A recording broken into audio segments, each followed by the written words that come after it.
It is the story of England's golden captain, told by some of those who knew him best.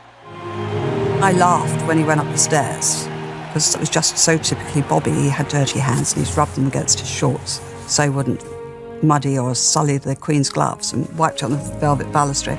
And I laughed because that was so much Bobby. Even in the heat of winning the World Cup, his thoughts were for somebody else. The film gives an intimate insight into his triumphs and his struggles on and off the pitch. Most who watched that day in 1966 had no idea he'd already survived testicular cancer. I looked at him and there was all these people standing up cheering, and I just thought, my God, what man. He survived cancer, which really meant more than all the football to me, to be honest with you. I thought, if only they really knew the truth, how much more would he have been revered? Cancer would return to throw a shadow over the England captain, bowel cancer claiming his life at the age of 51. His second wife, Stephanie, recalling the way he faced that.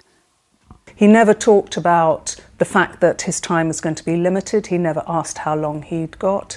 In fact, after he died, I looked at his diary and he'd planned through to the 1994 World Cup in America, even though he never made it. Fittingly, the film Bobby had its premiere tonight at Wembley, raising money for the Bobby Moore Fund, a charity that raises awareness of cancer and millions of pounds to fight it. As the great man's statue watched over Wembley, his daughter joined calls for him to finally receive a knighthood. I'm sure a lot of people agree.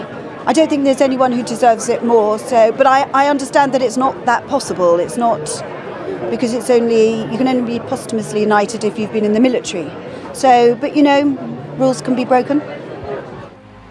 Whether they do that or not, Geoff Hurst, teammate for club and country, says for most English football fans, he is already Sir Bobby Moore. Paul Davies, News at 10.